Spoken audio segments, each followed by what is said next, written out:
Bine ați venit la închinare în această dimineață sfântă de sabat. În numele Domnului Isus, spre lauda numelui Său, deschidem serviciul divin în acest sabat cu imnul 528. Se așterne frumos peste suflet.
Tatăl nostru care ești în ceruri, slăvit, mărit, sfințit și binecuvântat să fie numele Tău, al Domnului Iisus Hristos și al Duhului Sfânt, acum și în toată veșnicia.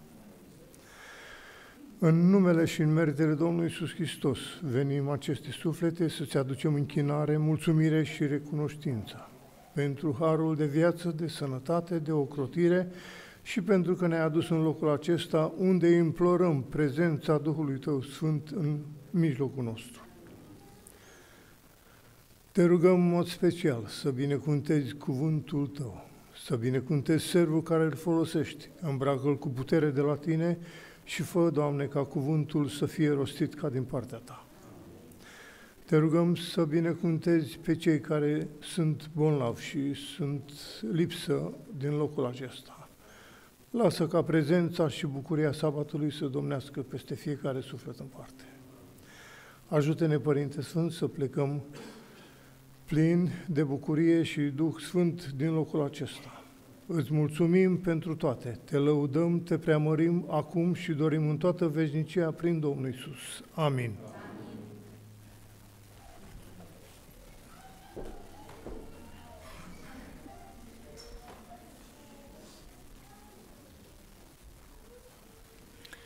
Brazilia.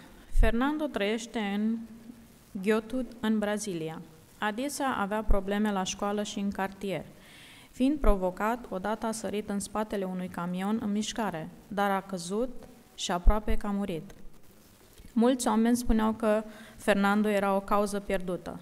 Apoi, un vecin l-a invitat pe Fernando să participe la clubul de exploratori. Fernando a mers și i-a plăcut.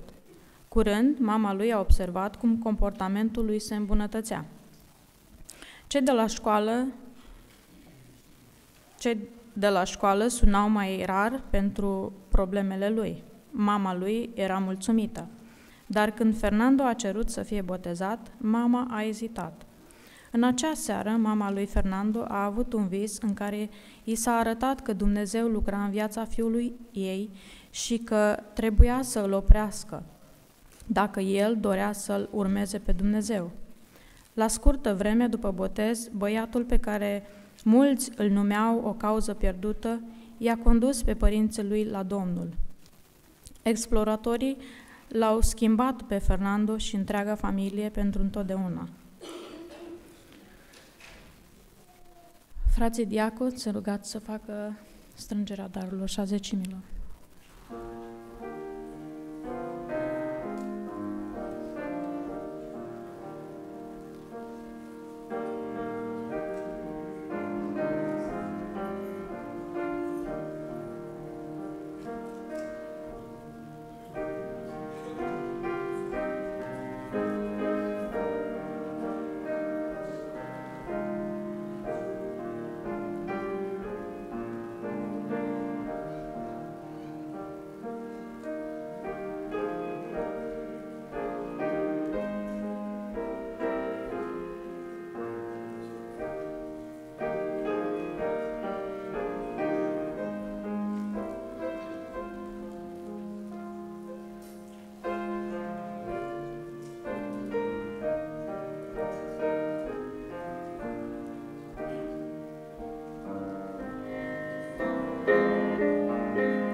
Care locuiești sus în ceruri, venim din nou înaintea Sfintei Tale cu mulțumire pentru toată dragostea de care ne-ai făcut parte încă o săptămână.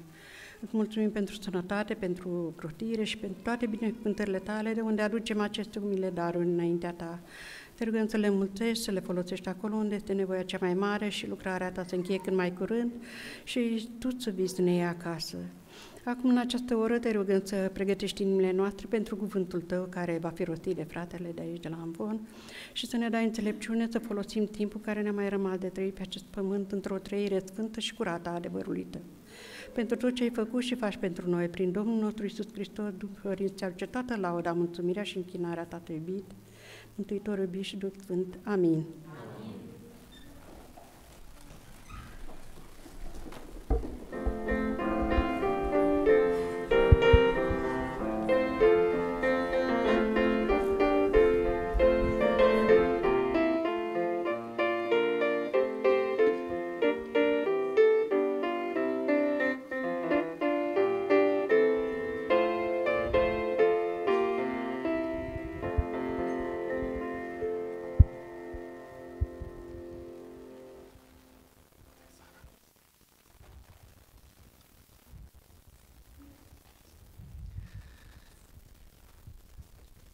Good morning.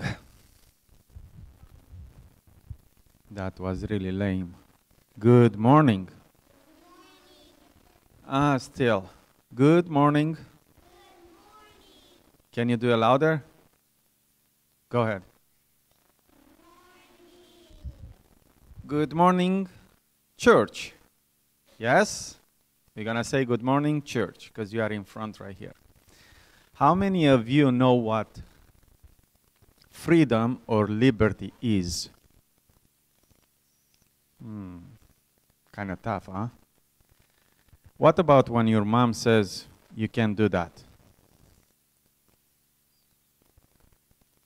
Nobody? Mark, what do you think?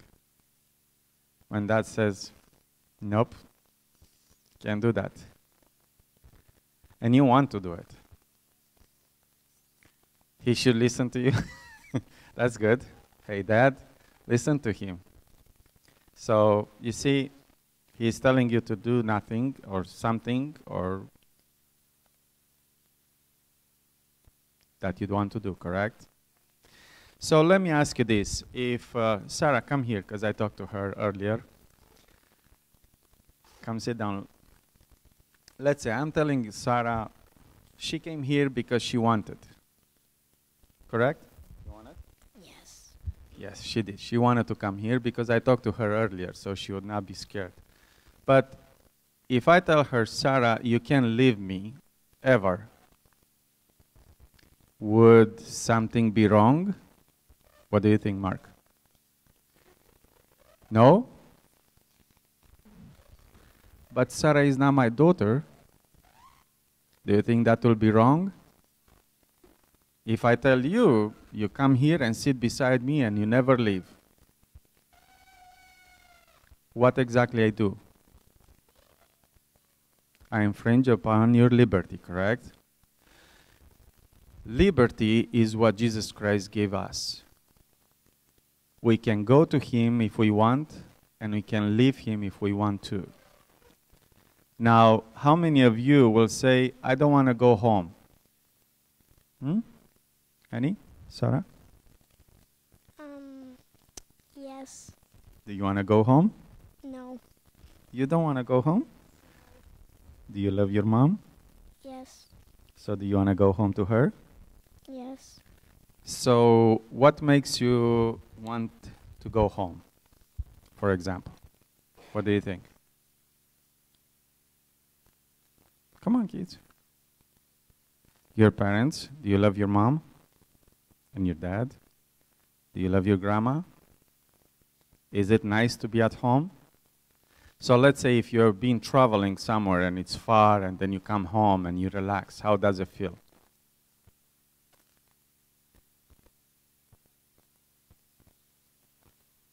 Yes. And you like it home, correct? So I like it home too. Everybody, any one of us likes it home. Why? What's happening when you get home? You feel better, correct? Good.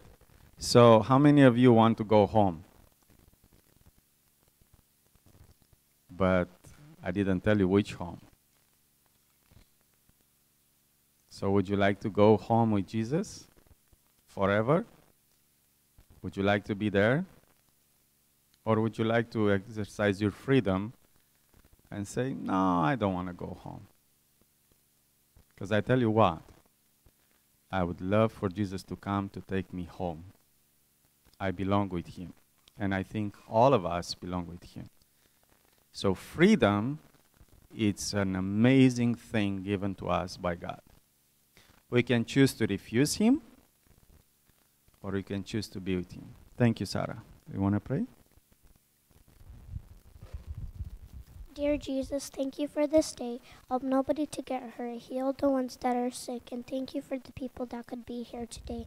In Jesus' name we pray, amen. And now you can go and pick up the offerings for kids. Thank you.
A sosit momentul să ascultăm cuvântul lui Dumnezeu pentru această dimineață.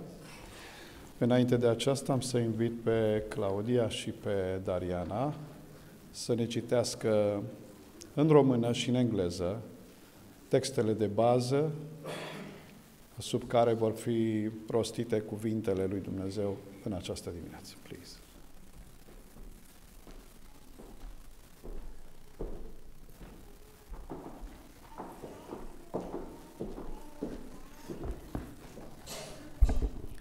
Revelation 17:12-14.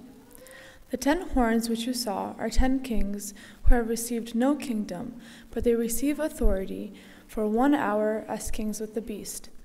These are of one mind, and they will give their power and authority to the beast. These will make war with the Lamb, and the Lamb will overcome them, for he is Lord of lords and Kings of kings, and those who are with him are called, chosen and faithful. Apocalipsa, capitolul 17, versetele 12 până la 14. Cele 10 coarne pe care le-ai văzut sunt 10 împărați care n-au primit încă împărăția, ci vor primi putere împărătească timp de 1 ceas împreună cu fiara. Toți au același gând și dau fiarei puterea și stăpânirea lor. Ei se vor război cu mielul, dar mielul îl va birui, pentru că El este Domnul domnilor și Împăratul împăraților. Și cei chemați, aleși și credincioși, care sunt cu El, de asemenea vor birui. Amin.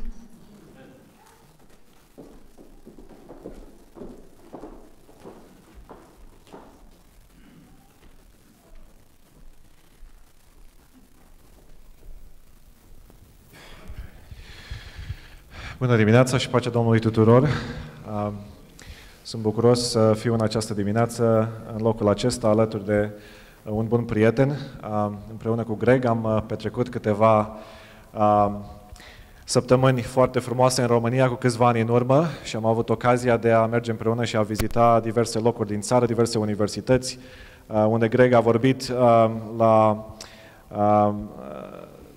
diverse conferințe peste tot prin România. Am avut în perioada aceasta ocazia să-l cunosc mai bine. Este un om extraordinar și cu o înțelegere profundă asupra mesajului pe care noi îl avem ca biserică. Sunt bucuros că este în această dimineață aici împreună cu soția lui și rugăm ca Dumnezeu să îi ofere cuvintele potrivite pentru noi. Greg? Mulțumesc. Cu plăcere. It's a thrill to be with you here today. Sunt foarte bucuros să fiu împreună cu voi astăzi aici. I love the Romanian people. Îmi place foarte mult de români. And I don't say that just to say that. Și nu spun lucrul ăsta doar ca să vă gâdil. I have evidence. Am și dovezi. You welcome me here. That's an evidence enough. M-ați primit cu bucurie și asta este dovada. Mulțumesc. Can you imagine? Vă puteți imagina a time in history, un timp în istorie, in which in the name of world peace, can you imagine evangelism being a legally punishable offense on a global scale? V-ați putea imagina cum ar fi ca evangelizarea, spre exemplu, să fie o crimă pedepsită prin lege și lucrul ăsta să fie făcut în numele păcii mondiale. And the new internationally enforced norm. Ca normă internațională care este aplicată peste tot în lume. I ask you that because you think that the Sabbath is the first thing that you will be tested on by legal authorities. Vă întreb lucrul acesta pentru că noi ca adventiști credem că sabatul este testul la care noi va trebui să răspundem. But the first major thing you will be tested upon in the future, even in the United States of America, dar prima și cea mai mare încercare prin care vom trece ca adventiști, chiar și aici în Statele Unite, will be whether you have the right to evangelize or share your faith with someone else. Va fi dacă vei avea dreptul de a evangeliza în mod public sau nu, de a-ți împărtăși credința cu ceilalți. There are movements in the world today, internationally. Există mișcări în lumea aceasta, especially among religious leaders and political leaders, în principal în mediul religios și mediul politic, that would take away your right to evangelize or share your faith with someone else. Care intenționează să vă ia dreptul de a vă împărtăși credința cu alții, de a vă evangeliza. There's a new formula that's being put out there by leading academics and scholars, as well as world leaders and religious leaders. Există o anumită înțelegere, o anumită formulă care a fost alcătuită de acești oameni în mediile academice, mediile politice și mediile religioase. It's called the doctrine of peaceful coexistence. Și ea se numește doctrina coexistenței în pace. It's the idea that you have a right to peacefully coexist and to believe your faith very strongly. Ceea ce este de fapt ideea că ai dreptul de a coexista cu alții și de a crede ceea ce vrei tu în inima ta. But you do not have a right to evangelize someone else. Fără însă a avea dreptul de a împărtăși aceste credințe și convingeri cu alții. In fact, a number of academic scholars believe that this is the formula for world peace. În mediile economice, spre exemplu, și mediile academice, se crede că formula aceasta este secretul pentru a ajunge la pacea mondială, universală. Their reasoning is that since religious disputes cause most of the world's wars, și ei gândesc în felul acesta, din moment ce disputele religioase sunt cele care creează războaie în lumea aceasta, that there must be religious unity throughout the world. Atunci trebuie să avem unitate religioasă. Without religious unity, there's no world peace. Pentru că fără unitate religioasă nu poate exista pace mondială. This reasoning was first put forward. Ideea aceasta a fost mai întâi adusă la existență by Harvard scholar Samuel P. Huntington. De un profesor de la Harvard, Samuel Huntington.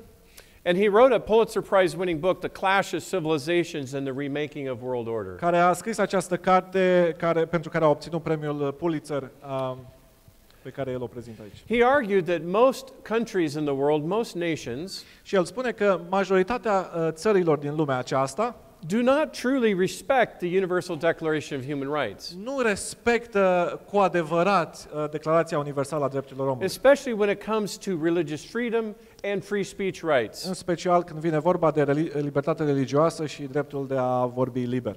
Most nations ignore those provisions. Majoritatea țărilor lumii ignoră aceste lucruri care sunt stipulate în Declarația Universală a Article Drepturilor Omului. 18 is the Religious Freedom Clause of the Universal Declaration. Articolul 18 al Declarației Universale. And Article 19 is the free speech. Și articolul 19 care are de a face cu dreptul de a vorbi liber. And they believe that the way to bring about world peace is to institute anti-blasphemy language and to amend those articles. Și ei cred că modul în care putem avea pace este să aducă adăugiri la aceste articole din Declarația Universală a Drepturilor Omului prin introducerea unor legi care să-ți interzică să vorbești rău despre alte religii.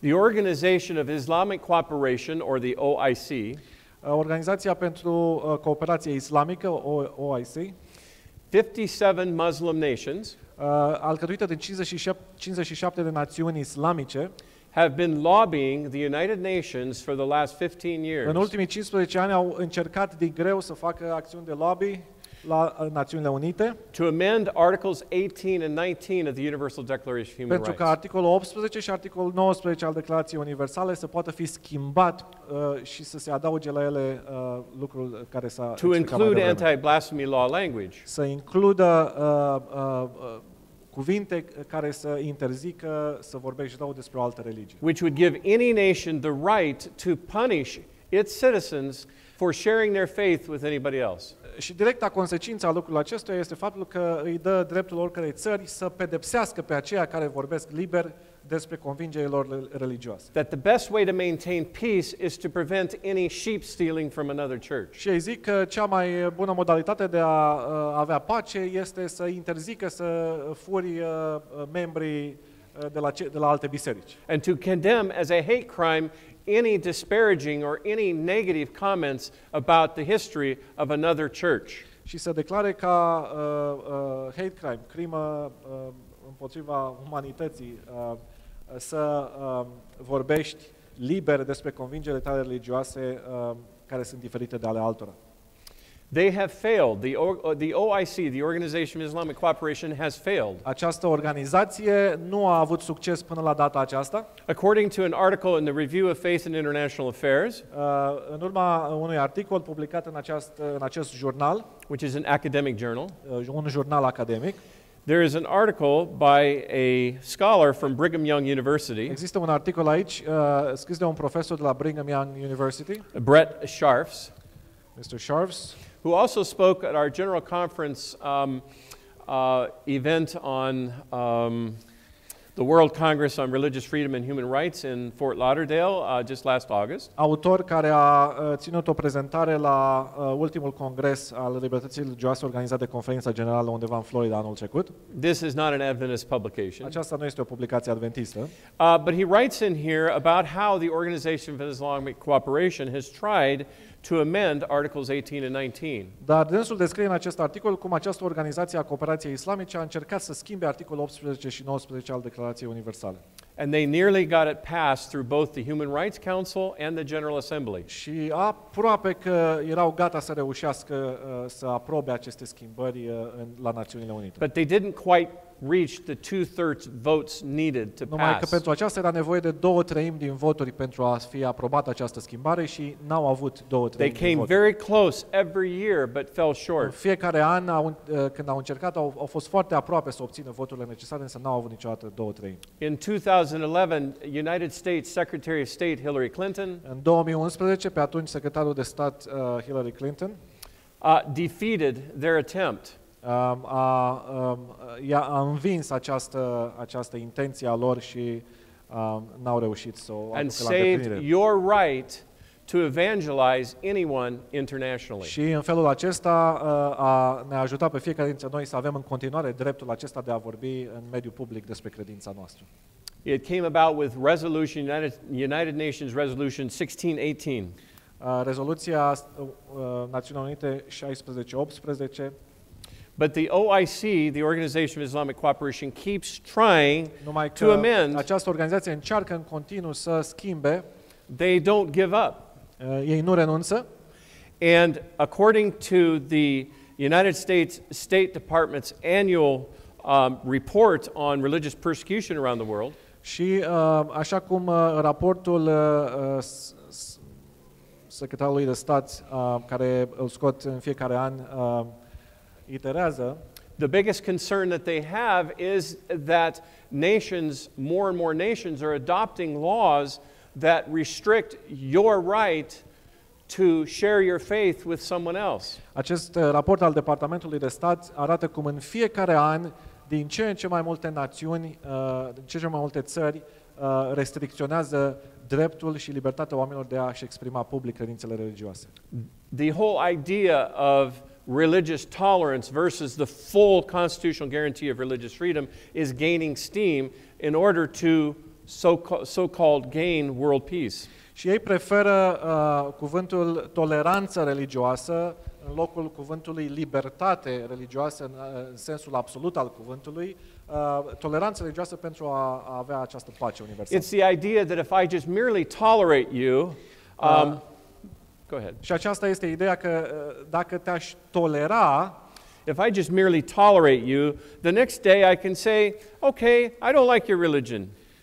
Apoi aș putea spune, nu-mi place religia ta. And then you're threatened by law. Și apoi legea va fi împotriva ta dacă continui să-ți împărtășești religia ta. The Western standard, as modeled by the United States Constitution and the Universal Declaration of Human Rights, standardul vestic, așa cum este el în Constituția Statelor Unite și așa cum este ilustrat în Declarația Universală a Drepturilor Omului, gives you the equal constitutional guarantee to not only hold to your faith and believe your faith, but also to share your faith. Dă fiecărui om libertatea nu numai de a avea propria ta religie, dar de a ți-o și împărtăși cu alții în mod liber în societate. But that is being threatened today. Lucrul acesta este în pericol astăzi. I don't mean to try to scare you. Nu vreau să vă sperii. But it's important for you to understand this from Revelation 17 and Revelation 13. Numai că este important să înțelegem lucrul acesta chiar din Biblie, capitolele 12 But și before we 17 în go there, Apocalipsă. Înainte de a merge acolo însă, there are several nations that have sort of led the way towards this trend. Sunt câteva națiuni în lumea aceasta care conduc operațiunile pentru aceste schimbări pe care le-ar vrea ei. It's not just led by academics like Samuel Huntington and Lucrul others. acesta nu este numai promovat de profesori cum ar fi Huntington, It's the interfaith community. ci și de anumite comunități interreligioase. And when I say interfaith, I'm not referring to an ecumenical union of Protestants and Catholics. Și când spun interreligioase, nu mă refer la uniuni de tip ecumenic între protestanți și catolici neapărat. Because the political dynamic in the United States is different than the international dynamic. Pentru că dinamica politică în țara aceasta este diferită de dinamica politică care există în lume. The dynamic in the United States is where the religious right or the Christian right wants to establish the United States as a Christian nation by law. Dinamica pe care o avem în țara aceasta este următoarea. Dreapta religioasă în Statele Unite încearcă să say that again, the religious right is trying to establish United States as a Christian nation by law. Încearcă să aducă America înapoi la rădăcinile ei creștine și să o facă să devină o țară creștină. And to do that is very difficult. They would have to abolish the Constitution and rewrite it. Și dacă cineva vrea să facă lucrul acesta nu se poate face decât dacă dai la o parte Constituția Statelor Unite. And we're told by Sister White that someday that will happen. Și Ellen White ne spune chiar că e posibil ca lucrul acesta chiar să se întâmple într-o anumită zi. In fact, not by just Sister White, we're going to read it in Revelation 13. Și nu numai Ellen White spune lucrul acesta, ci vom citi și în Apocalipsa despre lucrul acesta. That time is coming and we can sort of see how that dynamic is playing out even right now. Și vremea se va apropia foarte, foarte repede și vedem cum lucrul acesta chiar începe să se întâmple chiar astăzi. I'm reading a book right now called How Democracies Die. Cum mor democrațiile. By two Harvard scholars, Harvard University profesori de la Harvard. And they say that the very seeds of the success of the United States with religious freedom. Și ei văd cum semințele acestea incipiente ale libertății religioase în America and a loose interpretation of the Constitution that allows all kinds of freedoms și o interpretare mai relaxată a Constituției care dă voie la tot felul de libertăți, including with lifestyles that you and I disagree with, care includ stiluri de viață cu care noi nu suntem de acord, leads to such huge factionalism. Cum toate lucrurile acestea conduc la factionalism. La o împărțire a societății. Yeah, disputes, unresolved disputes. Care are la bază dispute nerezolvabile. The right to be free to debate or to differ or to oppose. Libertatea de a fi diferit de către celălalt. Which is the Protestant tradition in America. Ceea ce este tradiția protestantă în Statele Unite. E o tradiție bună. Yeah, but it's also the seeds of America's future demise. Dar așa este începutul căderii Statelor Unite. And that's what these professors argue. Și asta spune ei în cartea aceasta. And we can see how that's happening today. Și vedem cum lucrul acesta se întâmplă astăzi. How this polarization politically in our country is leading to the open window, the vacuum to invite fascism. Cum această polarizare a societății americane deschide ușa către fascism și alte pericole de and to invite authoritarianism. Și cum lucrul acesta invită stiluri autoritariane de conducere. The nations that put forward the doctrine of peaceful coexistence internationally, which is different than the paradigm or model, the political model or situation here in the United States, națiunile care promovează această politică de coexistență în pace la nivel internațional, care e diferită de înțelegerea noastră constituțională a libertății, are the Indonesian nations, which comprise 75% of the Muslim world, în jurul Indoneziei, care dețin 75% din musulmanii de pe pământ. The Middle East. Vedem lucrul acesta în țările din Middle East. And Russia. Și Rusia. And the reason why Russia is so important is because their Duma or their parliament. Motivul pentru care Rusia este foarte importantă este pentru că parlamentul lor, și anume Duma, 3 years ago, they outlawed any form of proselytization or evangelization. Au scos în afara legii orice formă de evangelizare.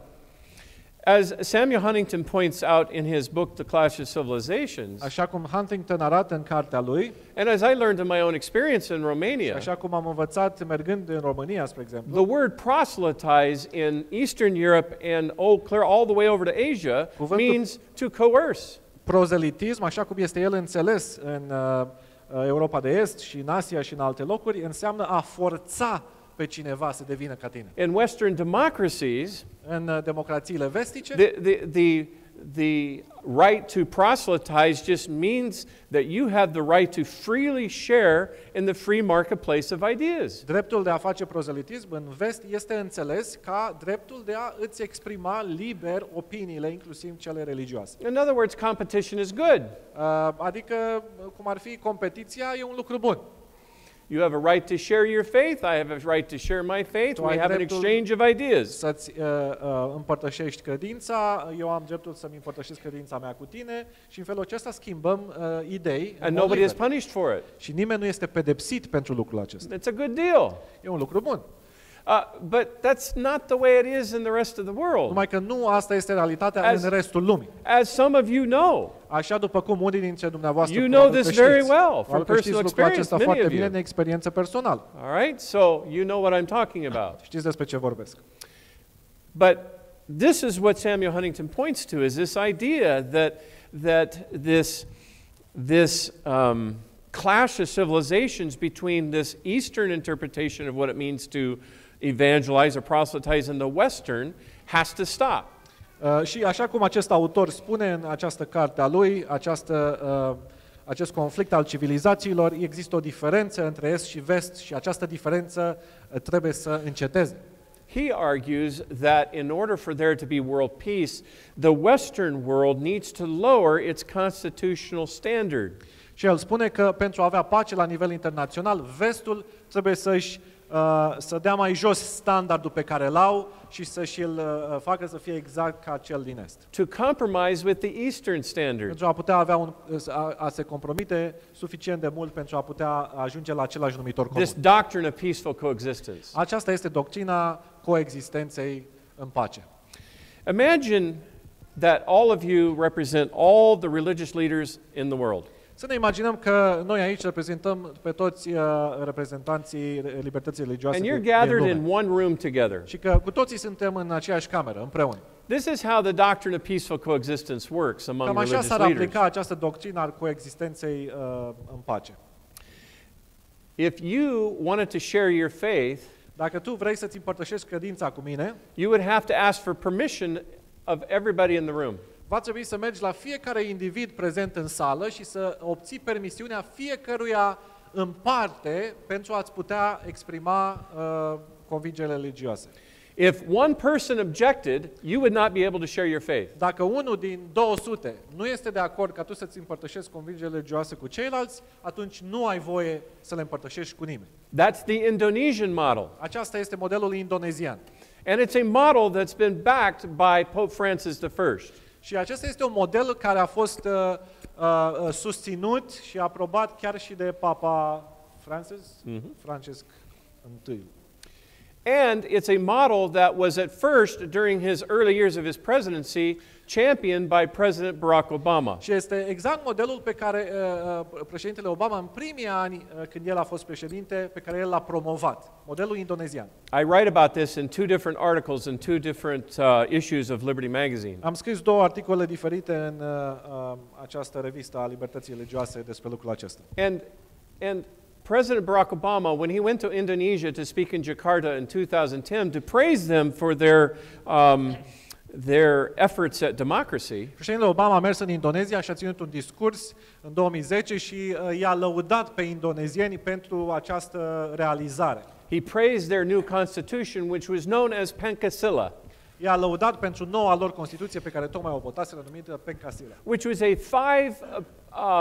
five-point constitution that basically was summarized by the whole idea of peaceful coexistence. O Constituție în 5 puncte esențiale care poate fi sumarizată sub acest termen de coexistență în pace.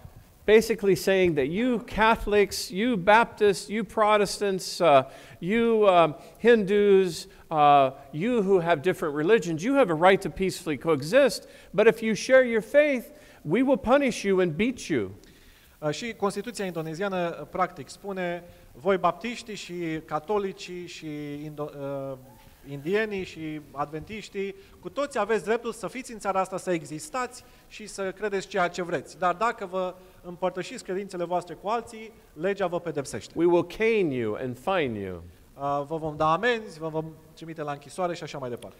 Of course, President Obama at that time did not recognize really what he was advocating. Președintele Obama la data aceea nu cred că înțelegea ce susține și pentru cei care este... And Secretary Hillary State constantly clashed with the president over this. Și Hillary Clinton, care era la Departamentul de Stat la data aceea, era întotdeauna avea opinii diferite pe subiectul acesta. And President Obama backpedaled and started to agree with Hillary, and he changed his tune. După ceva timp, președintele Obama a început să schimbe vederile cu privire la lucrul acesta și să vină mai aproape de ceea ce susținea Hillary Clinton. The number one apostle for the doctrine of peaceful coexistence is Vladimir Putin of Russia. Apostolul numărul 1 al acestei doctrine al coexistenței în pace este președintele Rusiei Vladimir Putin.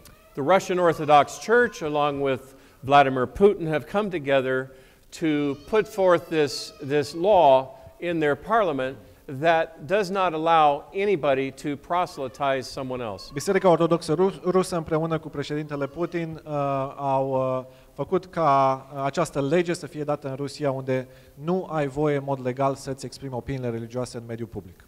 It's actually quite popular and gaining popularity even in the interfaith community here in the United States. Și ideea aceasta de prinde din ce în ce mai multă priză la mediile interreligioase chiar și aici în Statele Unite. Even among your ecumenical community, Catholics and Protestants. De asemenea în mediile ecumenice, protestante și catolice împreună. Especially your mainstream Protestant groups such as Presbyterians, Episcopalians, Nazarenes, Pentecostals, Baptists, etc. Și așa mai departe. And that is alarming to me. Lucrul acesta este alarmant. Now, what I'm about to share with you also may alarm you.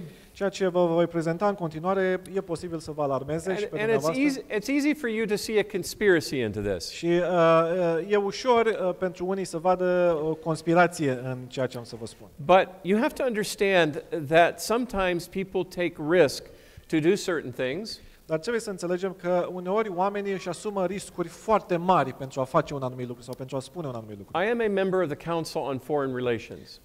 Sunt membru al Consiliului pentru Relații Internaționale. My flight is paid round trip and my hotel costs to fly to New York City and home.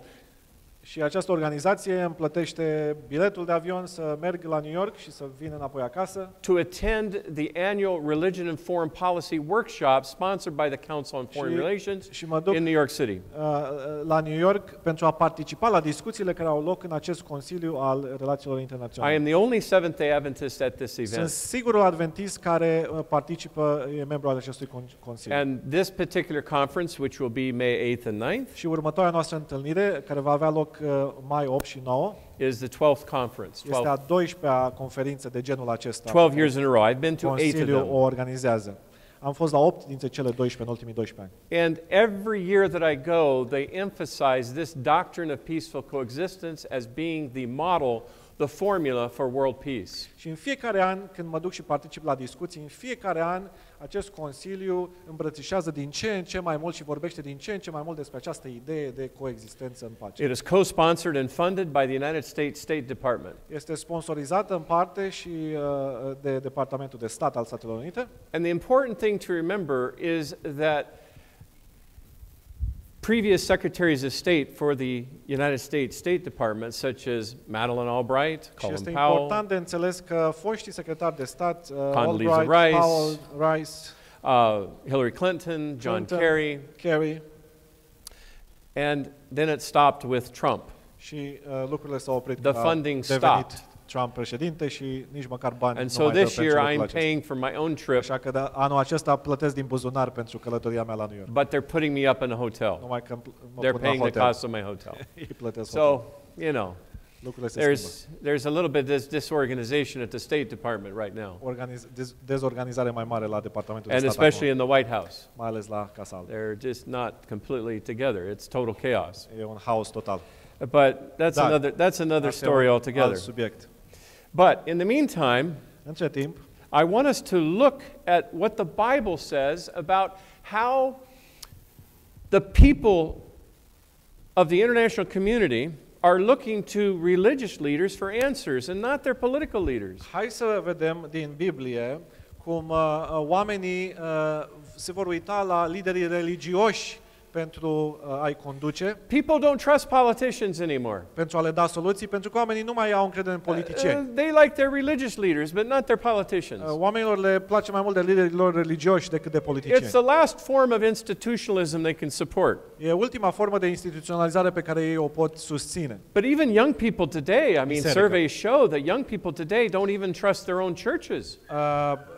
Research-ul care s-a făcut în ultima vreme, studiile arată că tinerii nu mai cred nici în propria lor And biserică. either just leave the church or have home churches. Ei fie pleacă, părăsesc bisericile, fie încep biserici la ei acasă. Young people today tend to be somewhat anti-institutional. Tinerii de astăzi tind să fie împotriva oricărui fel de instituție.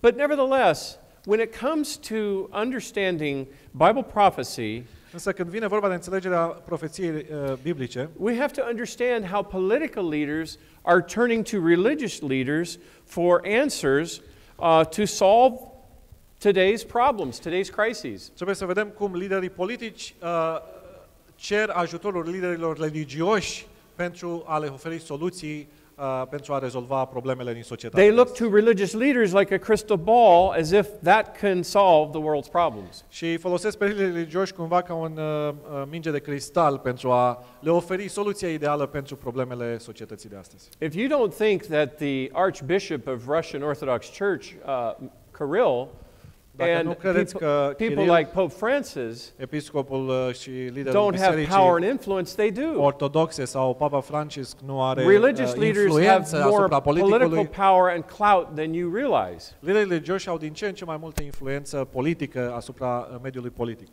And Revelation 17 points to this. Și Apocalipsa 17 vorbește despre lucrul And acesta. Revelation 13 points to this. Și capitolul 13 de asemenea vorbește despre lucrul acesta. All right, now we go to the scripture. Hai să mergem la Biblie. Very good.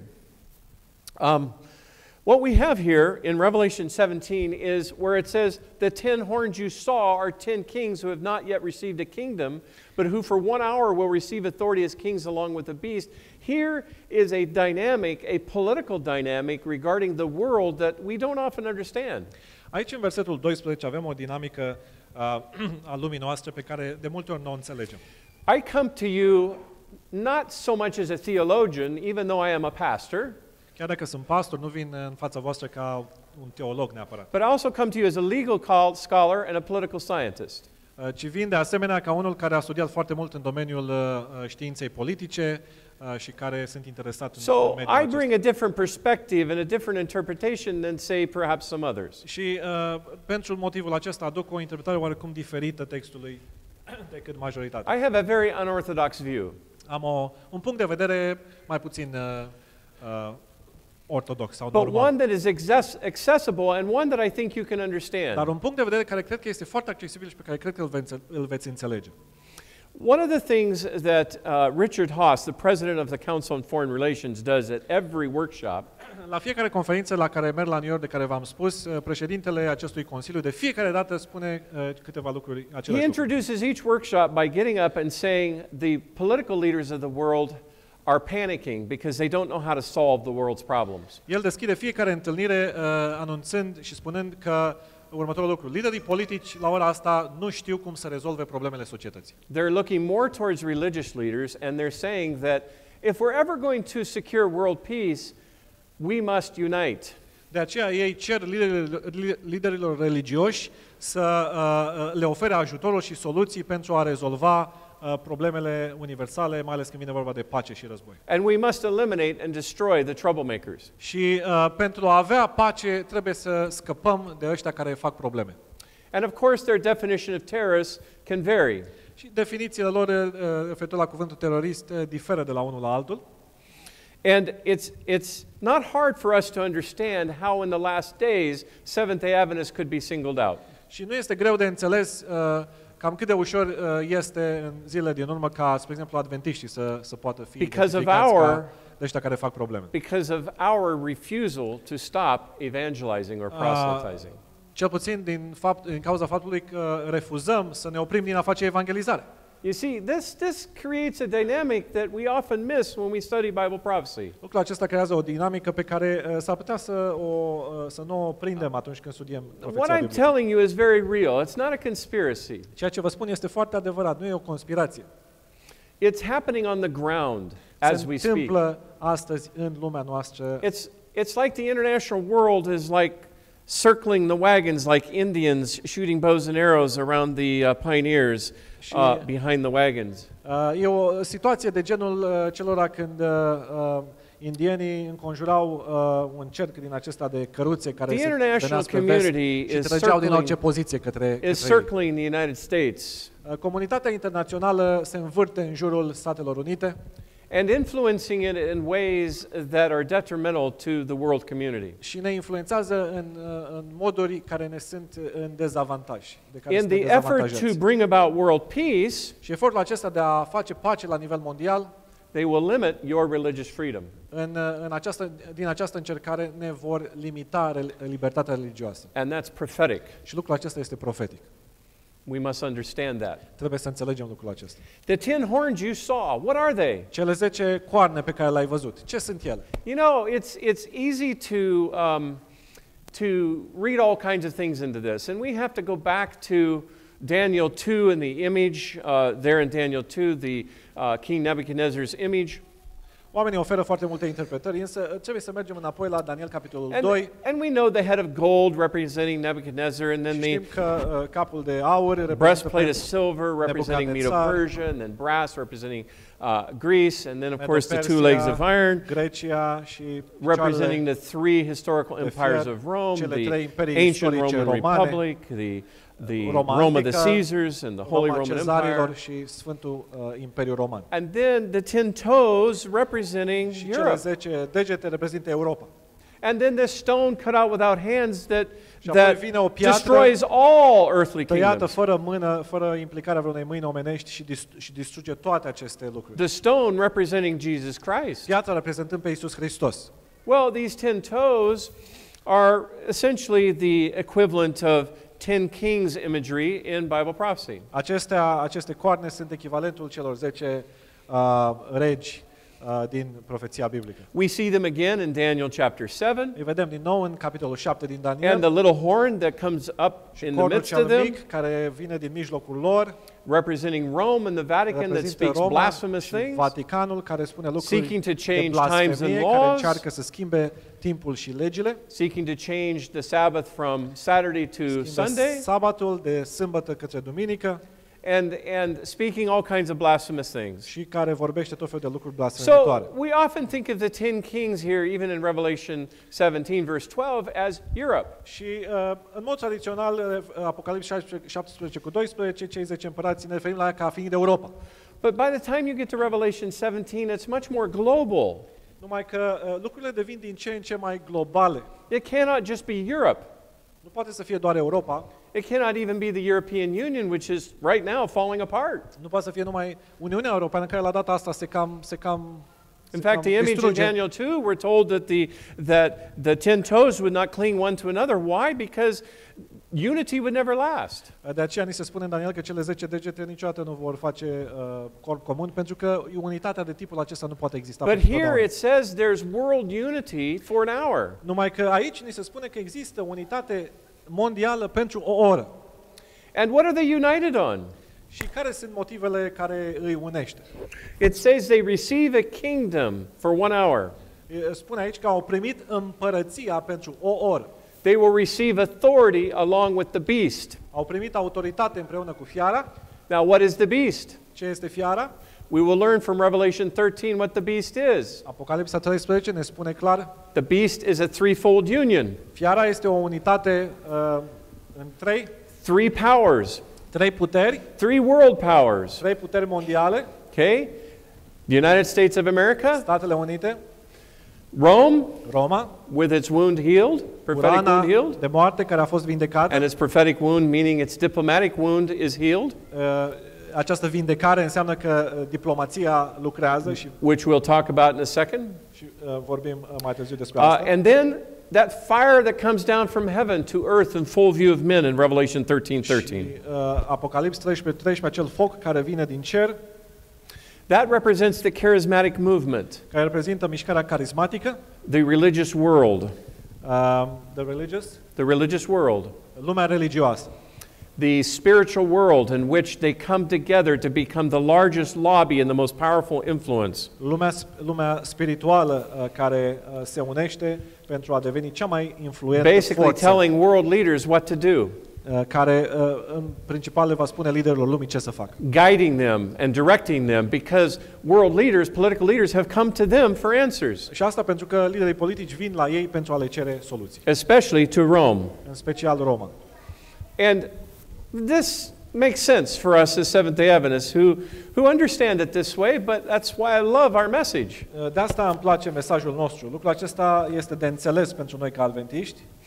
It says they have one purpose and they will give their power and authority to the beast. Și ei spun că au un singur scop, de a da putere și autoritate. The world community will give their authority and power to the beast. Comunitatea internațională dă putere, autoritate fiarei. For 1 hour. Pentru o oră.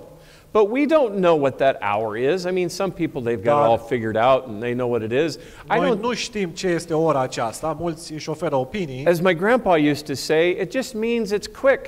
Bunicul meu spunea va fi foarte repede. Don't try to figure out the timing. Nu încerca să explici acea oră. Understand that it means quick. Și înțelege că va fi foarte repede, se va derula foarte repede. Short time, yeah. Timp foarte scurt. Yeah.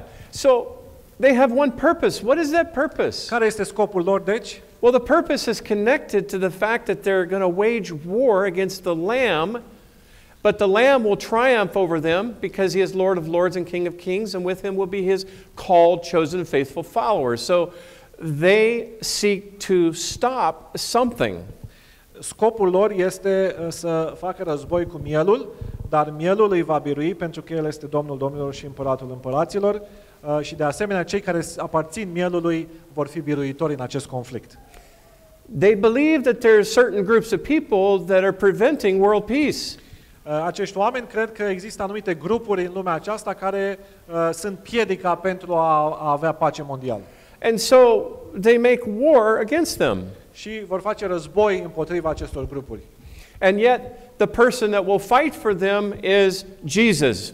Numai că cel care luptă pentru ei este Iisus Hristos. Jesus will be our defense. Iisus Hristos va fi apărarea noastră. Jesus will be the warrior.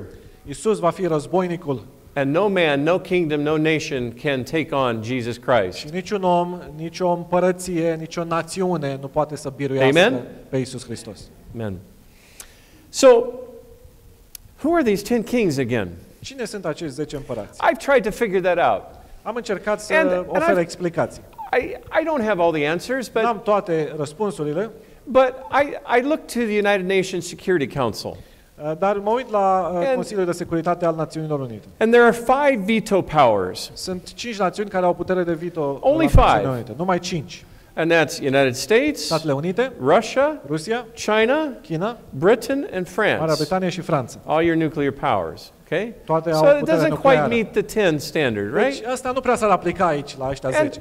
And I don't think anything I'm going to share with you meets the exact number 10. Nu cred că ceva din ceea ce vă spun astăzi putem găsi o definiție exactă a ce înseamnă acești 10. And the United Nations Security Council has the authority to put forward United Nations resolutions and approve of sanctions on other countries, economic sanctions. Consiliul de Securitate are puterea de a aproba sau de a da verdicte care să sancționeze diverse națiuni. And even to approve of military force. Și chiar să aprobe putere militară împotriva unui grup sau unui But I think these 10 kings, it's more economic than anything. Numai că senzația mea este că acești 10 avem de-a face cu un mediu economic, nu neapărat unul militar. And I think it's a loose coalition of world leaders coming together. Poate să fie o coaliție mai relaxată, așa, din care să facă parte mai mulți la nivel internațional. How many of you have heard of the G8 or the G20? Cine a auzit de G8 sau Yeah. G20?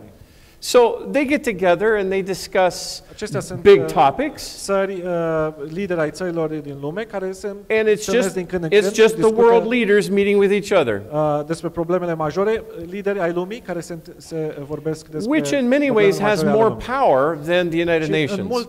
În multe situații aceste grupuri de 8 sau de 20 au mai multă putere decât Națiunile Unite. Because they can each act unilaterally. Pentru că oricare dintre ei poate să acționeze în mod unilateral or multilaterally together. Sau împreună.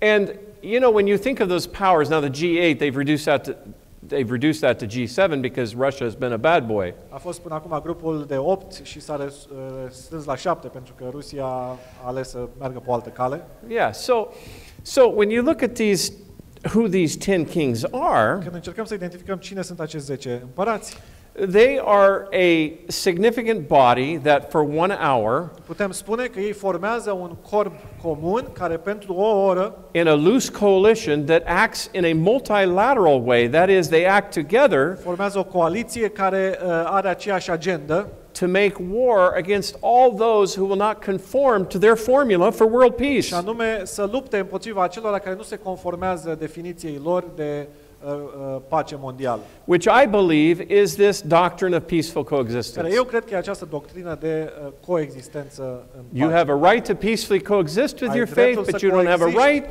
to try to convince someone else that they shouldn't believe their belief and that they should come over with you. Dar nu ai dreptul să-l convingi pe celălalt că el nu crede corect și trebuie să creadă cum crezi tu. And that is gaining steam and becoming quite popular not only around the world but also here in the United States. Lucrul acesta se amplifică din ce în ce mai mult și devine din ce în ce mai mult populară această idee, incluzând aici în America.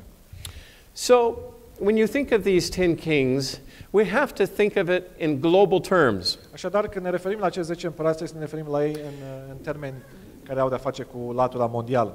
The current administration in the White House administrația curentă la Casa Albă tends to be somewhat isolated in his thinking, make America great again. Tinde să se izoleze din ce în ce mai mult. I don't know whether the world leaders will become more fascist or more democratic. Și nu e greu de spus dacă liderii mondiali pot deveni mai mult fasciști sau mai mult democratici în următoarea perioadă. But I tend to believe they will become more fascist. Dar am o senzație că ei vor deveni din ce în ce mai fasciști. The Economist magazine, survey after survey, has shown that democracies are starting to fail worldwide, that democracy is not as popular as it used to be. Revista The Economist arată cum democrațiile la nivel mondial se dezintegrează din ce în ce mai mult. Democrația nu este o idee la fel de populară și iubită cum era odinioară. That the fickle will of the masses, că voința schimbătoare a maselor, good job. The fickle will of the masses they want a strong man to lead them.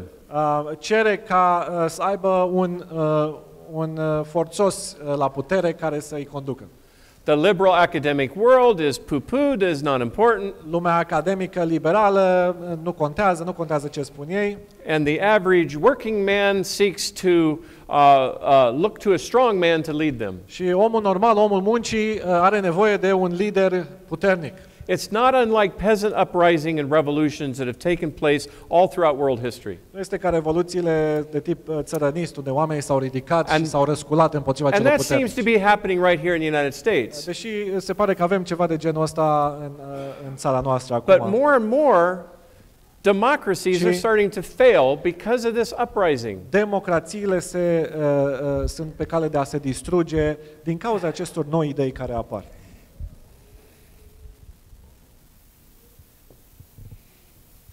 There we go.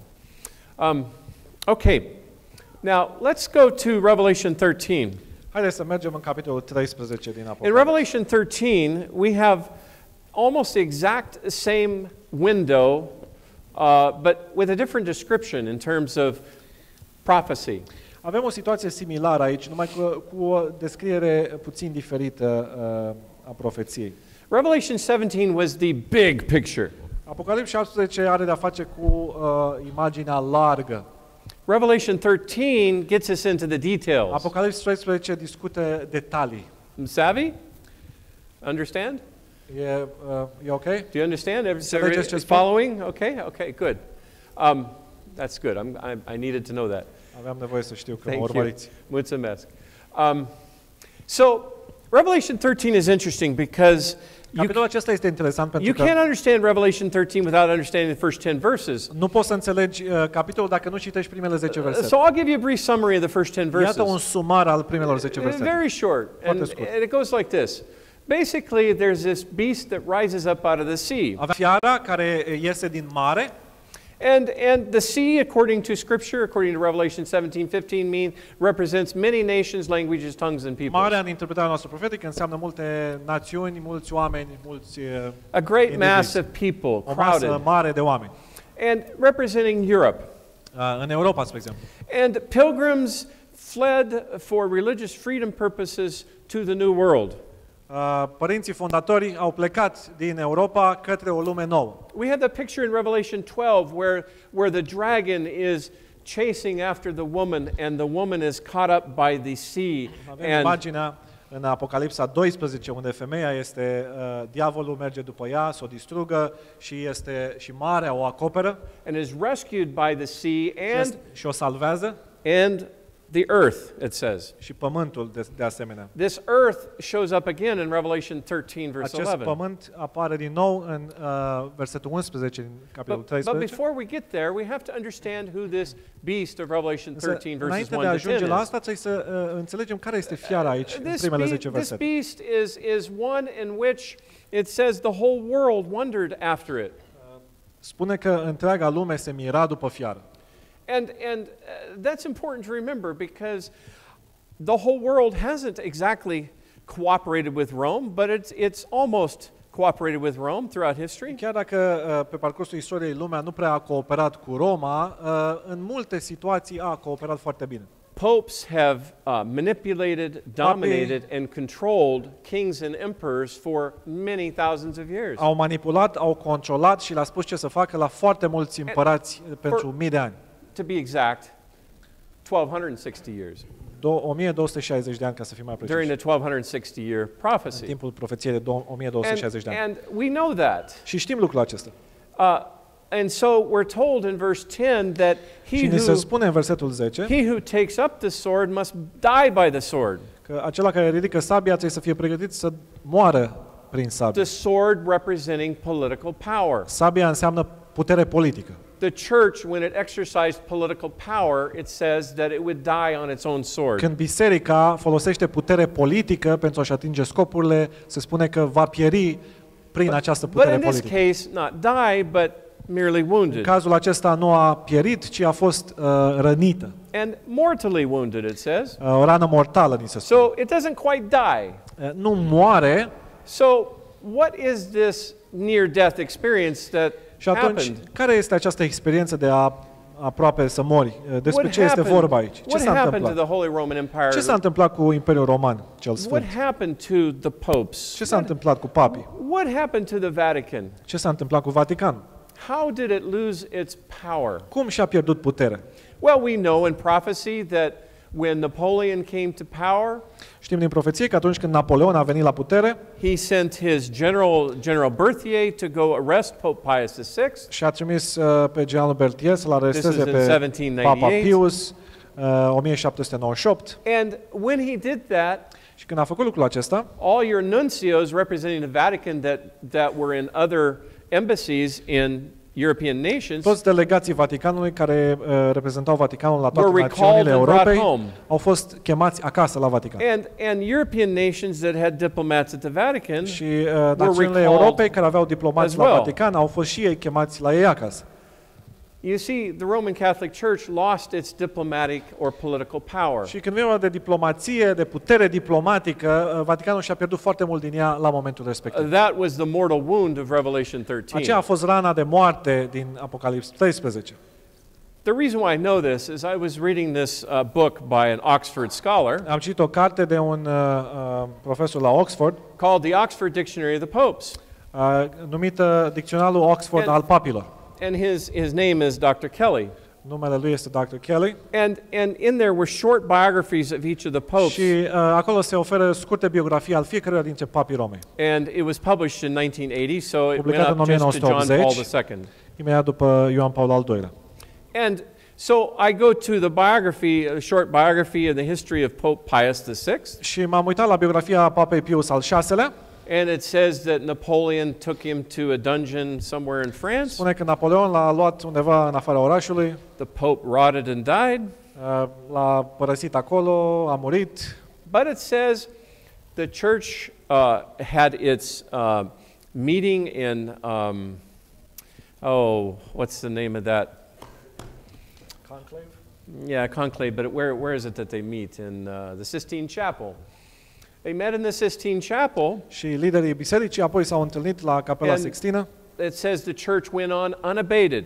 Și biserica și-a continuat mai departe lucrul. And they elected their next pope. Și au ales următorul papă și așa mai departe. So when I read that, I was in college at the time at Pacific Union College as a ministerial student, and I said, so where is prophecy fulfilled? Și mi-am pus întrebarea unde s-a împlinit profeția, dacă lucrurile au mers mai departe la fel cum a fost și până atunci. Didn't make any sense to me. Care era rana de moarte? I almost lost my faith over that. Aproape mi-am pierdut credința când mi-am dat seama de lucrul ăsta. So it dawned on me. Și apoi am înțeles the church went on unabated. Că biserica și-a continuat mai departe activitățile ca și înainte. But the Holy See, its political arm, was wounded. Numai că ceea ce a fost rănit a fost puterea politică a Vaticanului. Okay, so that was the wound. Aceea a fost rana. So in 1929 we're told that what happened. There was the Lateran Treaty of 1929. În 1929, Tratatul de Lateran, Mussolini restored the state of the Vatican.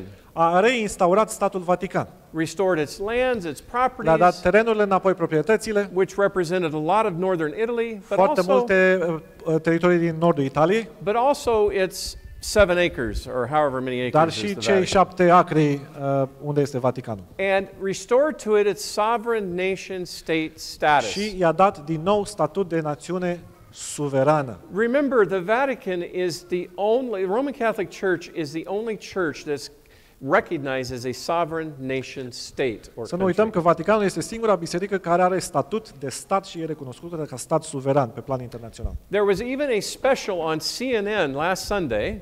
Duminica trecută a fost un program pe CNN on the power and the history of the popes. Referitor la puterea și istoria papilor. Proclaiming that the Pope throughout history has been the most powerful man in history. Care spune că papa de-a lungul istoriei a fost cel mai puternic om din lume. And the program ended by saying that it is still the most powerful man on the planet. Și programul acesta la televizor s-a încheiat cu acest lucru că papa este încă cel mai puternic om din lumea aceasta. That its political influence with world leaders is enormous. Pentru că influența lui politică asupra liderilor lumii este enormă. We must never forget that as Seventh-day Adventists. Nu trebuie să uităm lucrul acesta ca adventiști de ziua 7.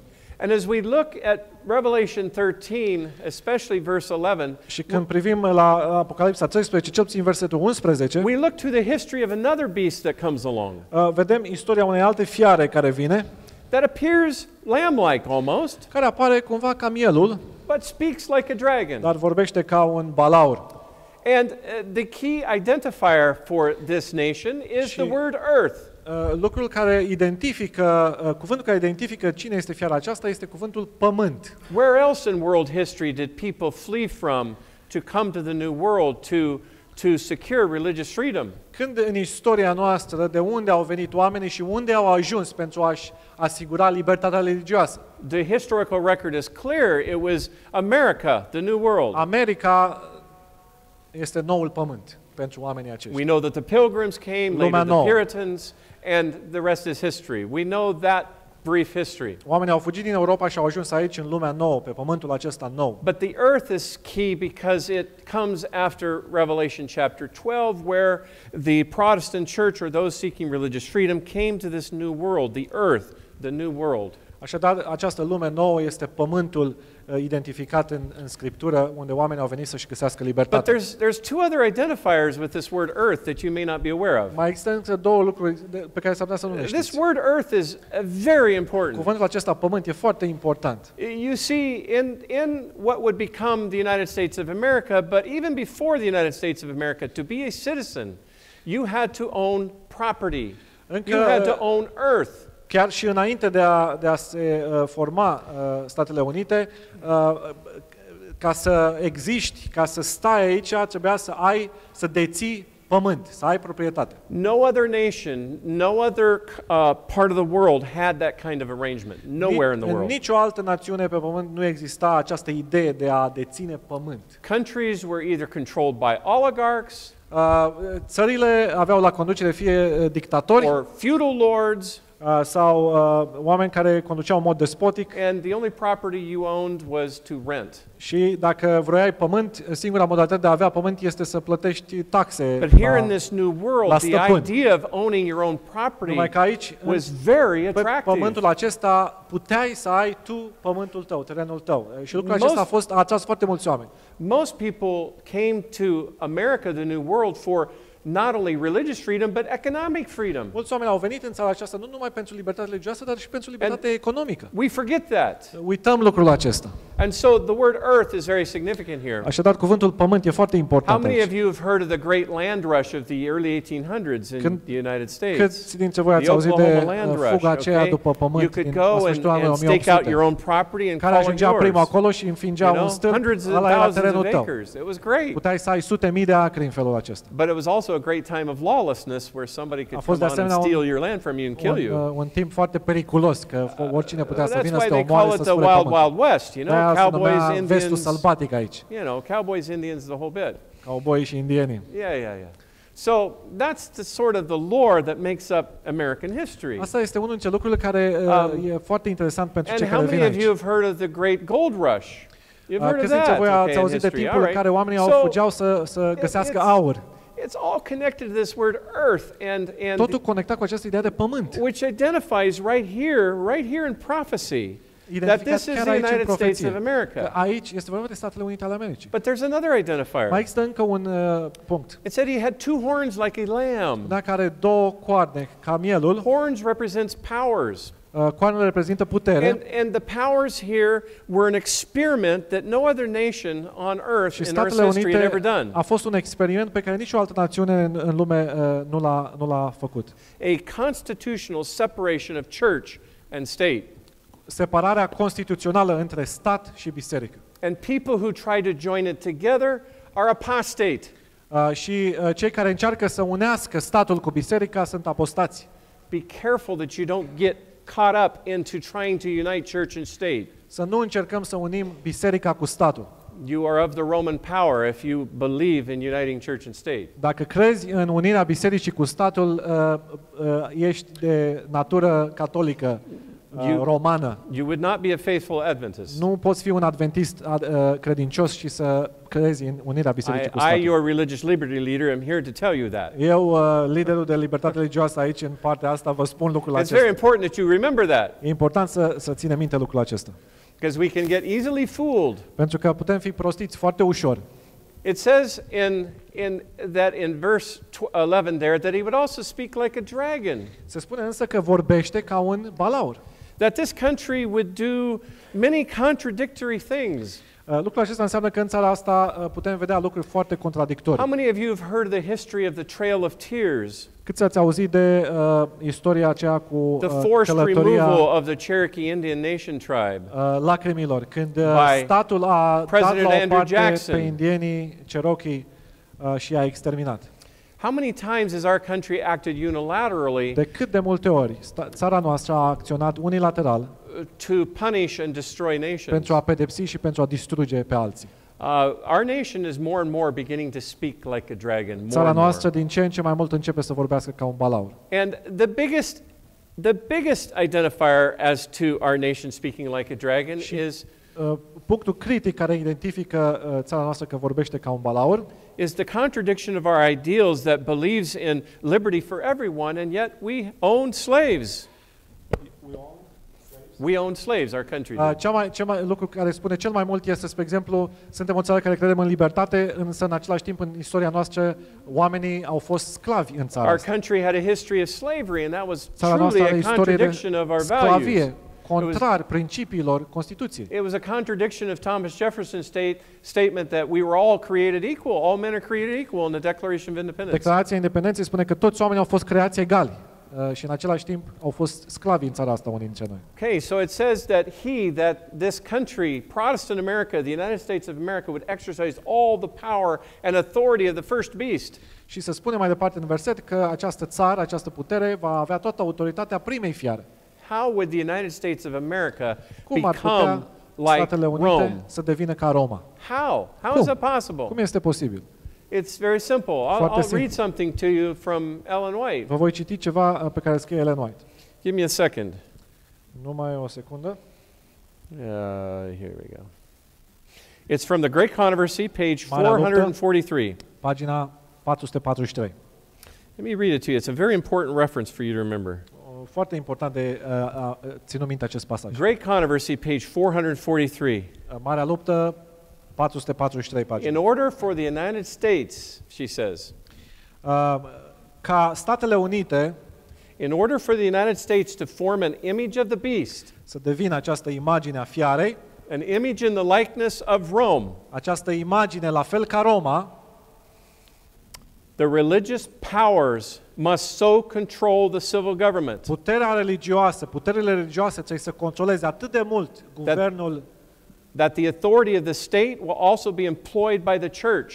Statul, astfel încât autoritatea statului va fi folosită de către biserică to accomplish her own ends. Pentru a-și atinge propriile scopuri. Who will be in charge of the state? Who will be in charge of the government? Cine va fi șeful statului? Cine va fi șeful religious guvernului? Powers. Puterile religioase.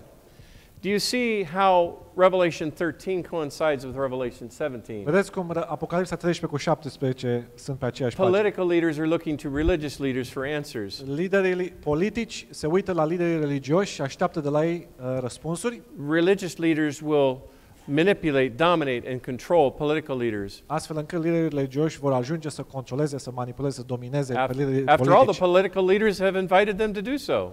Pentru că au fost invitați. Open door. Ușa a fost deschisă. And that's what happens in the last days. Și asta este ceea ce se întâmplă în zilele din urmă. Our nation of religious freedom becomes a nation controlled by religious powers. Țara noastră, o țară a libertății religioase, va fi o țară care va fi controlată de puterile religioase. And in the name of religious freedom, they will restrict your religious freedom. Și în numele libertății religioase vă vor restricționa propria voastră libertate. Everything I've been sharing with you today is probably counterintuitive. Tot ceea ce v-am împărtășit astăzi ar putea să nu facă foarte mult sens. Seems illogical. S-ar putea să fie ilogic. But it is very logical. Numai că în viziunea mea este foarte prophecy is very precise. Profeția e foarte precisă. It says he exercised all the power and authority of the first beast on his behalf. On whose behalf? Se spune că el va avea puterea fiarei dintâi și va acționa va lucra cu toată puterea fiarei dintâi și va reprezenta prima fiară. On Rome's behalf. E vorba de Roma. All of a sudden Rome is very much playing a significant role in our country's history. Astfel încât Roma va juca un rol important în istoria noastră. When I saw the Pope come to the United States and speak before Congress, când Papa a venit și a vorbit în fața Congresului Statelor Unite, for the first time in our country's history, pentru prima dată în istoria țării noastre, I will never forget looking at my big nu voi TV uita screen. niciodată, mă uitam la televizor. He was wearing all white. A fost îmbrăcat în alb complet. No red. Niciun pic de roșu. And if any of you have ever been in the House chambers of the United States Congress, și dacă ați fost vreodată la Washington și ați vizitat Congresul, it's kind of a dark room. E o cameră destul de închisă așa la culoare. You go in the Senate chamber and it's bright. Dacă te duci în camera Senatului, sunt culori deschise. The house is dark. Dar în camera reprezentanților este destul de închisă la culoare. And here were the vice president who was Catholic and the Speaker of the House, John Bonnier, și who was aveam Catholic, standing vicepreședintele behind care him. era catolic, președintele Camerei care era catolic, care era în spatele lui. It was almost like the Catholic Church had seized our government. Ca și când Biserica Catolică a pus mâna pe guvernul nostru.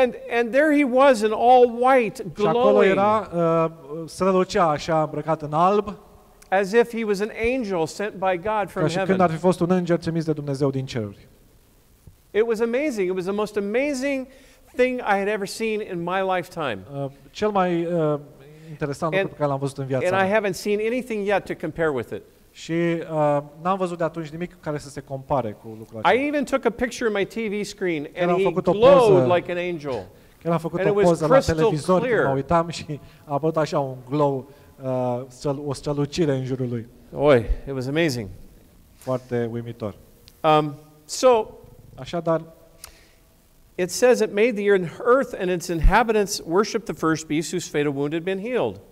și a făcut ca cei care se închinau primei fiare, a cărei rană de moarte fusese vindecată. So an alliance is made between Rome and the United States, Avem o alianță făcută între Roma și Statele Unite, which actually technically happened in 1984. care s-a întâmplat, de fapt, tehnic în President Ronald 1984, Reagan appointed a permanent ambassador to the când Vatican in președintele Ronald 1984. Reagan a trimis un ambasador permanent la Vatican în The first 1984. time our nation had ever appointed a permanent Prima dată ambassador. când țara noastră a trimis un ambasador permanent la Vatican. And what's important about this is we've always had temporary ambassadors since George Washington, Întotdeauna am avut ambasadori temporari, chiar de pe vremea lui George Washington. but never a permanent Niciodată ambassador. unul permanent. So this was a first.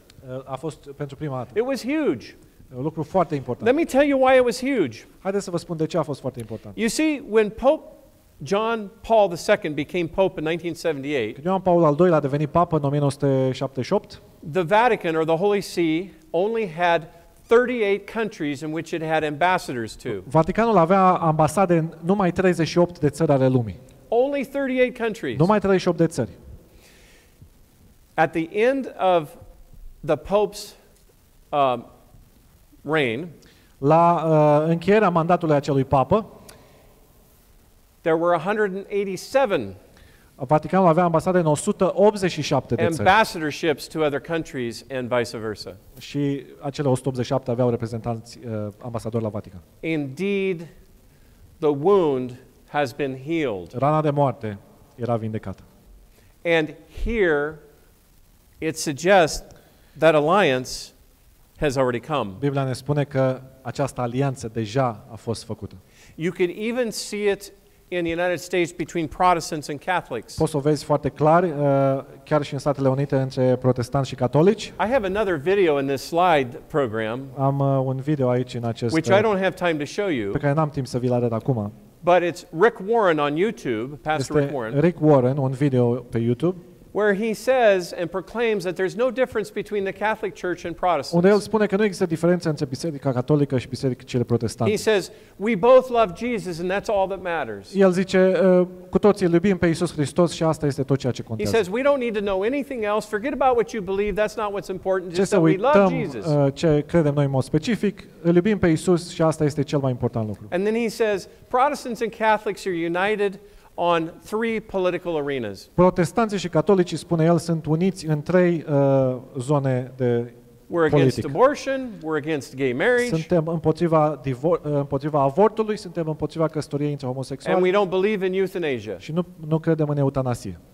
And so he says we unite on political values. Who Și cares iată about cum suntem doctrine? uniți chiar și în We lucruri can care au just devenit shelve lucruri doctrine. politice în țara We can aceasta. shelve doctrine. Who cares about doctrine? Putem să punem doctrina deoparte? All that matters is we love Jesus. Cui pasă de doctrină? Noi iubim pe Iisus Hristos? That's what I'm talking about. That's what's happening. Asta e cel mai important și asta este ceea ce se întâmplă în You țara have a noastră. right to peacefully coexist, but Ai don't you dreptul dare try to să proselytize coexisti în someone. pace, dar să nu cumva să îndrăznești And besides, să why faci do you need prozelitism. to? We're Și all de in ce the să- same team, De Rick ce avea Warren nevoie să says. faci prozelitism? Facem We're all parte in din the same aceeași team. echipă. We all love Jesus, Cu so what toții does iubim it pe matter? Iisus. Ce We contează shouldn't care be sunt trying to diferențele? steal members from each other. Nu trebuie We să all ne love Jesus, so what furăm does it membri unii matter? de la alții, cu toții iubim pe Iisus. Nu e nevoie să furăm membri de la alții. And so, friends, we see Așadar, prieteni, that this alliance between Protestant America and the Catholic Church vedem cum această worldwide alianță has already happened. între Biserica Catolică și And it's protestantism only going to get deja s-a stronger. întâmplat și va deveni din It's ce în only ce mai going to get puternic. stronger. Do you understand? Înțelegeți lucrul acesta? Va deveni din ce în ce mai puternic. Now, the key is verse 13. Cheia este în versetul 13. And this is the most powerful part. Aceasta este cel mai puternic This pasaj. is the part we often miss.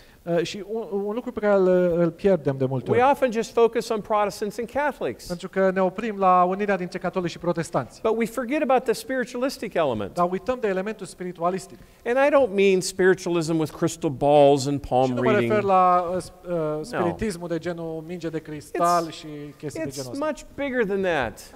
Are de-a face cu ceva mult mai important. It's religious leaders coming together to unite for a common cause. Este vorba de lideri religioși care se unesc pentru o cauză comună. To sue for world peace. Pentru a ajunge la pace mondială. It's the charismatic world. Lumea carismatică.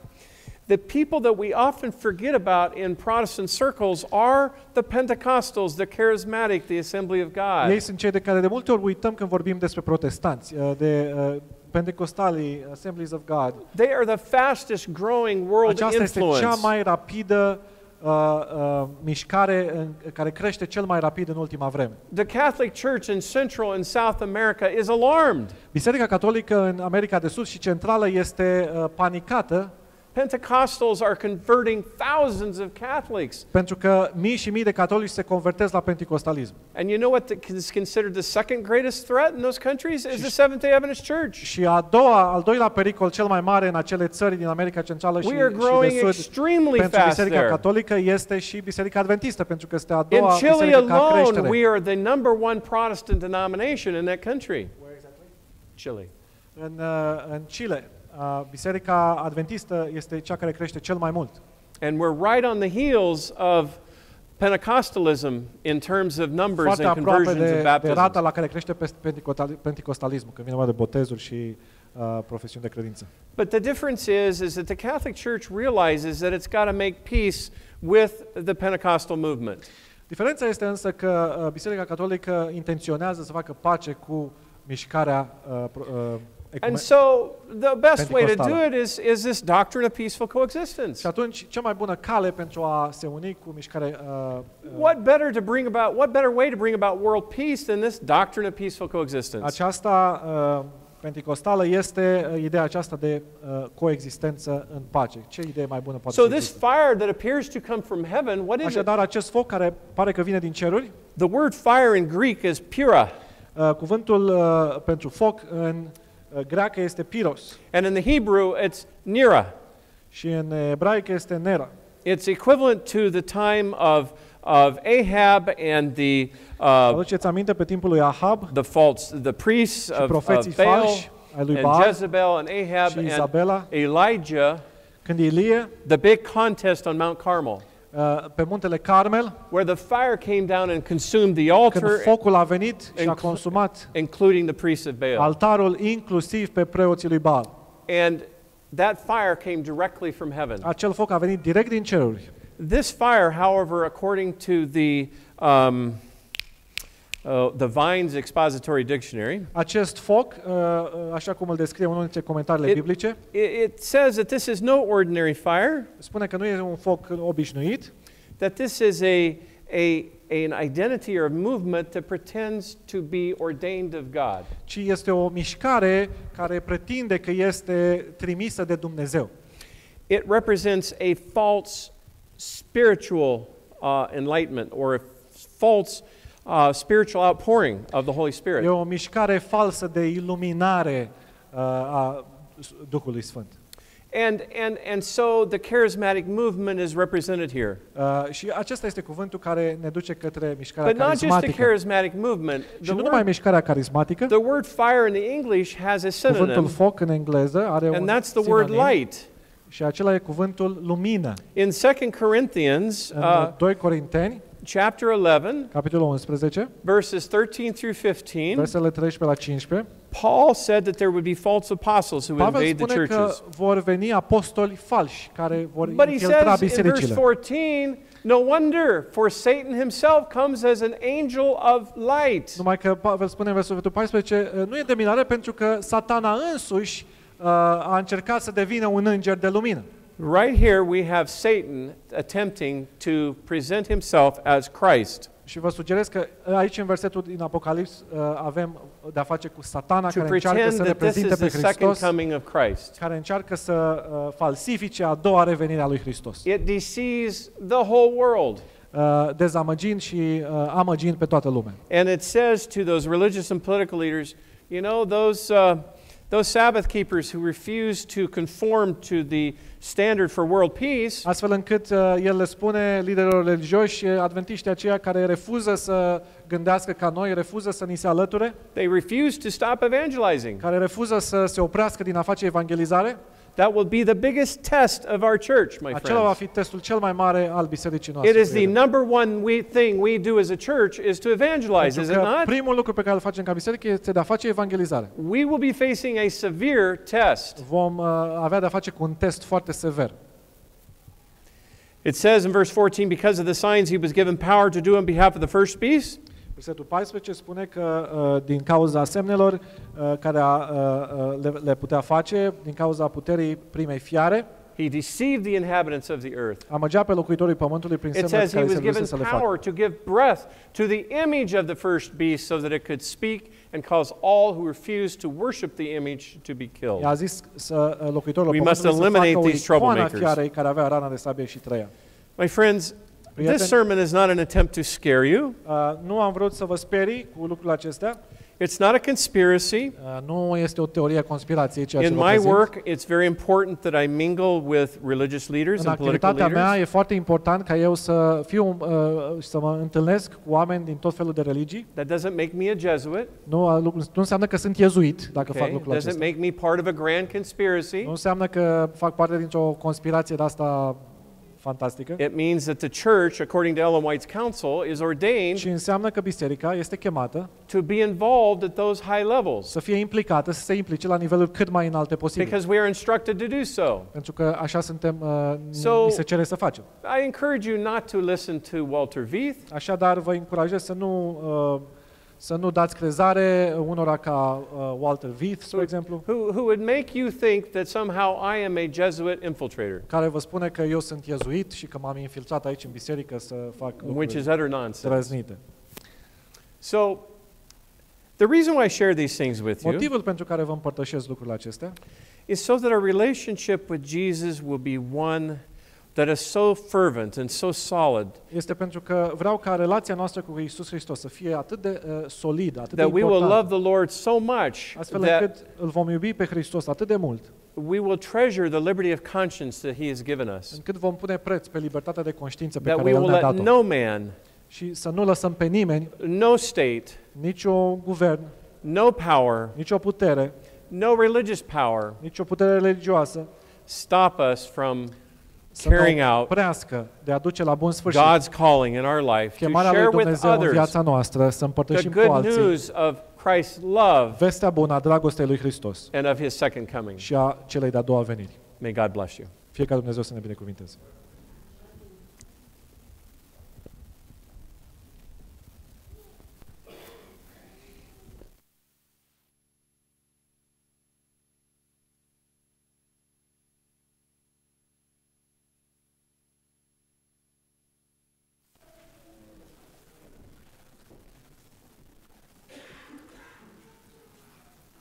În numele și în meritele Domnului nostru Iisus Hristos încheiem serviciul divin cu cântarea 531, Ploaia târzie promisă.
ridicăm fețele în rugăciune.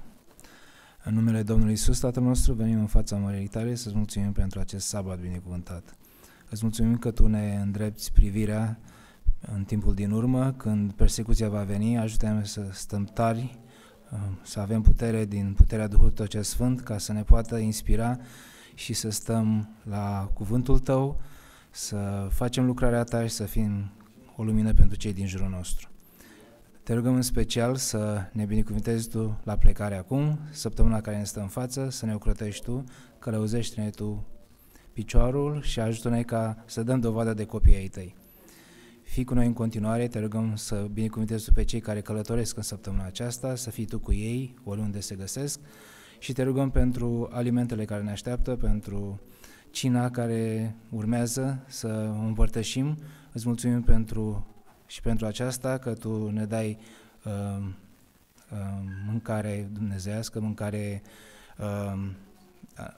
duhovnicească, dar și această mâncare de care avem nevoie fizică. În numele Domnului Iisus te-am rugat și îți mulțumim de acum și până în veci. Amin.